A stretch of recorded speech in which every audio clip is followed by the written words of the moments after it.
Tanda orang diurapi Tuhan atau dipenuhi Roh Kudus yang keempat adalah senantiasa memberitakan Kristus, menjadi saksi Kristus. Kisah Rasul 1 ayat 8 berkata gini, tetapi kamu akan menerima kuasa kalau Roh Kudus turun ke atas kamu, dan kamu akan menjadi saksiku di Yerusalem dan di seluruh Yudea dan Samaria dan sampai ke ujung bumi. Orang yang mengalami perjumpaan dengan Kristus pasti rindu untuk memberitakan Dia dan karya-karya Tuhan di dalam dirinya. Saya kasih contoh, kalau Anda menemukan restoran yang enak, Anda pasti akan cerita ke teman-temanmu. Makanan yang enak itu menjadi buah bibir, Anda ceritakan kemana-mana. Anda akan bilang, wah waktu itu saya makan di sana enak banget gitu. Sambalnya enak banget, Anda akan cerita. Pengalaman yang baik yang kita alami dengan seseorang ataupun satu tempat akan menjadi buah bibir yang kita ceritakan kemana-mana. Nah kalau kita sungguh-sungguh mengalami perjumpaan dengan Tuhan, mengalami Roh Kudus dalam hidup kita dan kita diubahkan dengan perjumpaan itu, saya yakin kita akan memberitakan Kristus kemanapun kita pergi. 2 Korintus 2 ayat 14 berkata gini, tapi syukur bagi Allah yang dalam Kristus selalu membawa kami di jalan kemenangannya. Dengan perantaran kami, Ia menyebarkan keharuman pengenalan akan Dia di mana-mana. Kristus akan dimuliakan lewat hidup orang percaya. Bahwa ketika kita mengenal Kristus, mengenal kuasa kebangkitannya, mengerti kasih karunia-Nya dan hidup kita diubahkan oleh karya Roh Kudus dalam hidup kita, kita akan menyebarkan keharuman pengenalan akan Kristus lewat hidup kita. Ketika Anda yang tidak setia kepada pasanganmu berubah menjadi setia. Ketika Anda yang judi, ketika Anda yang suka mabuk dan Anda berubah, Anda bertobat sungguh-sungguh. Ketika Anda yang biasanya kasar, suka marah, Anda berubah jadi sabar dan lemah lembut. Ada perubahan yang nyata dari pengenalan akan Allah.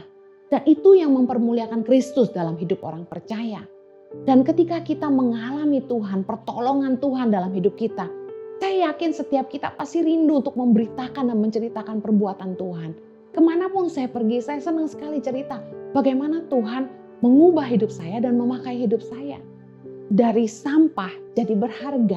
Kalau Roh Kudus mengurapi kita, ada api di dalam hati kita yang rindu untuk senantiasa memberitakan Kristus kemana-mana. Rindu untuk menceritakan kebaikannya, bagaimana Tuhan bekerja dalam hidup kita dan menyelamatkan kita. Bukankah hidup kita diubahkan karena perjumpaan dengan Kristus melalui Roh Kudus? Lukas 4 ayat 18-19 berkata gini, Roh Tuhan ada padaku, oleh sebab Ia telah mengurapi aku untuk memberitakan kabar baik kepada orang-orang miskin, dan Ia telah mengutus aku untuk memberitakan pembebasan kepada orang-orang tawanan dan penglihatan bagi orang-orang buta, untuk membebaskan orang-orang yang tertindas, untuk memberitakan tahun rahmat Tuhan telah datang.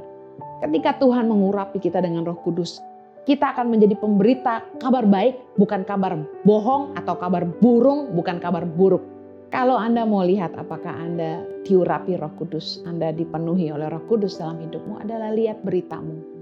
What is your message? Apakah Anda memberitakan kabar baik atau kabar buruk? Apakah Anda memberitakan kabar baik atau kabar burung?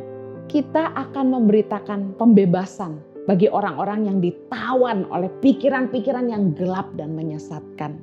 Saya percaya kalau Tuhan mengurapi, mungkin yang kita sampaikan itu sederhana, tapi membebaskan orang dari cara berpikir yang salah.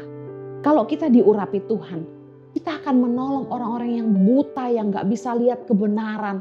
Kita bisa dipakai Tuhan untuk mencelikkan mata mereka, untuk menyadarkan mereka bahwa mereka sudah berjalan di jalan yang salah. Dan kalau kita diurapi Tuhan, kita akan menolong mereka untuk melihat betapa berharganya hidup mereka, betapa Allah mengasihi mereka, dan betapa Allah sangat ingin mereka bertobat sungguh-sungguh dan kembali ke jalan yang benar. Saya percaya kalau kita diurapi Allah, kita akan membebaskan orang-orang yang tertindas, bukannya menindas. Saya berdoa agar hidup setiap kita boleh jadi kesaksian yang mempermuliakan namanya. Yang terakhir, orang yang diurapi Tuhan atau dipenuhi Roh Kudus menghasilkan buah-buah roh. Tentu saja apabila seseorang telah dipenuhi oleh Roh Kudus dan hidup di dalamnya, maka ia akan menghasilkan buah-buah Roh Kudus.